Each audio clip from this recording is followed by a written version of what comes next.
జీవితకాల పొదుపు పథకాలు పబ్లిక్ ప్రావిడెంట్ ఫండ్ ఒకటి. మంచి వడ్డీ రేటుతో ఆదాయం హామీ ఇస్తున్న క్రమంలో ఈ పథకానికి మంచి ఆదరణ లభిస్తోంది. ఈ పథకంలో 15 ఏళ్ల పాటు పెట్టుబడి పెట్టేందుకు వీలుంటుంది. ఈ పెట్టుబడులపై పన్ను ప్రయోజనాలుంటాయి. దీర్ఘకాలికంగా మంచి రాబడి కోరుకునే వారికి ఈ స్కీమ్ బెస్ట్ ఆప్షన్. మెచ్యూరిటీ తర్వాత 5 ఏళ్ల చొప్పున పొడిగించుకోవచ్చు. ఈ పథకంలో ప్రస్తుత వడ్డీ రేటు 7.1% ఉంది. అయితే పీపీఎఫ్ ఖాతాదారులు కొన్ని నిబంధనలు తెలుసుకోవాలి. చిన్న పొరపాట్లతో ఖాతా బ్లాక్ అయ్యే ప్రమాదం ఉంది.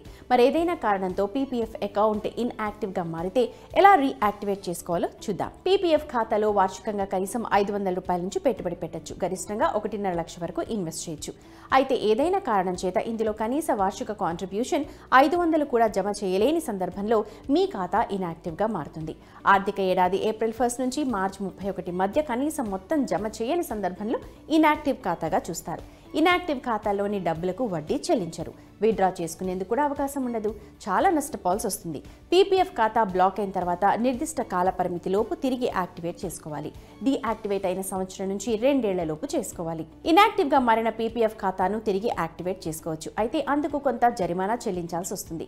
ఏడాదిలోపు అయితే ఈజీగా యాక్టివేట్ అవుతుంది. ఒకవేళ 2 ఏళ్ల వరకు ఎలాంటి లావాదేవీలు జరగనప్పుడు కొన్ని దశలను అనుసరించాల్సి వస్తుంది. అయితే శాశ్వతంగా మూసివేసిన ఖాతాను పునరుద్ధరించలేరని మాత్రం గుర్తుపెట్టుకోండి.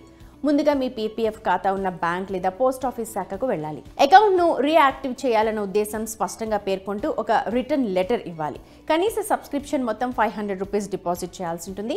ఖాతా డీయాక్టివేట్ అయిన ప్రతి ఏడాదికి 50 రూపాయల చొప్పున అపరాధ రుసుము చెల్లించాలి. అధికారులు మీ అప్లికేషన్ పరిశీలించిన తర్వాత ఖాతాను రీయాక్టివేట్ చేస్తారు.